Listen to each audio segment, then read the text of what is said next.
Nigel Farage joins us in the studio. And Nigel, the Labour Party has picked up 2 big wins tonight. I mean, this one was whopping, wasn't it? An absolutely enormous win. I mean, Wellingborough, one of those sort of, in terms of class, in terms of income, almost an old Thatcherite type seat. You know, not your middle classes in Kingswood, a very different kind of seat. Perhaps actually quite typical of Middle England in many, many ways. The remarkable thing about the result is how reflective it is of national opinion polling. Yeah. You know, 46, 25, 13 with the 3 parties. Remarkable. So big win for Labour. Of course we're going to talk about... I mean, tonight was the night Reform came of age. It became a real political party, not a theoretical political party. And both those results show that. And, you know, we'll have to see where it goes from here. But the other standout to me is the Liberal Democrats have lost deposits in both of these seats. Now, you would have thought, with the Conservatives under attack from Labour in the old Red Wall, you would have thought that in Surrey and those kind of southern home counties, this would have been the Lib Dems' big election. They are making, in fact, far from any impact, they appear to be going backwards. That's also, I think, worthy of note. It's interesting to see how close the Green Party came to overtaking the Liberal Democrats. The Liberal Democrats on 1,122. Within a few votes. Green Party on 1,020. Yeah. I mean, it's clear that Ed Davey as leader is making zero impact. And it isn't just the post office scandal, it's the fact that he's chickened out of attending PMQs week after week after week.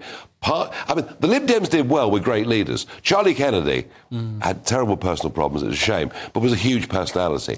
Paddy Ashdown had great charisma. Nick Clegg in 2010 kind of beat the other party leaders. So the Lib Dems can do well with charismatic leadership. They haven't got it. You know what? We're talking about the art of oratory. We're talking about the art of charisma. I remember Paddy Ashdown during the referendum. I was there at some of the debates. The way that he could, even if you disagreed with him, grip a room. He had real presence, real charisma, real just a gift for public speaking. He really did. And the odd thing is that I don't think, and maybe the panel would disagree, but I don't think that Sir Keir Starmer or Rishi Sunak, no.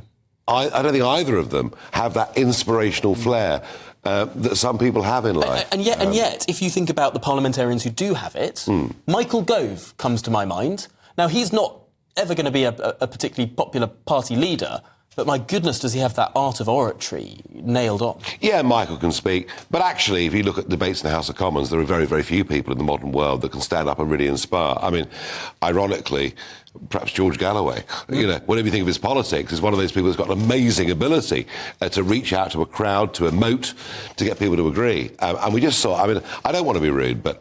You know, good luck to Jen Kitchen. She's now the Labour MP. I mean, that wasn't a speech. That was reading off a sheet of paper. And it kind of sums up, I think, how low-grade our politics is becoming. And how, isn't it odd, we're not even voting for candidates anymore.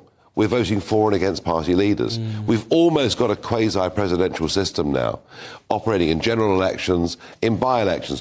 What were people in Wellingborough voting on?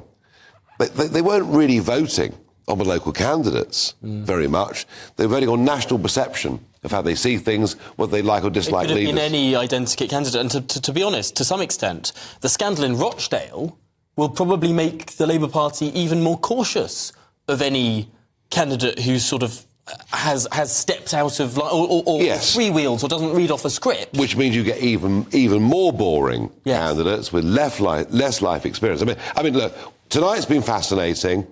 There are no huge shocks tonight. Lib Dems doing very badly. Reform actually exceeding on balance their national opinion polling. Labour, as we expected. Tories, as we expected. I think in a couple of weeks' time with Rochdale, I mean, my goodness gracious me, this is potentially one of the most exciting by-elections we've seen for years. Oh, yeah, this is just the beginning.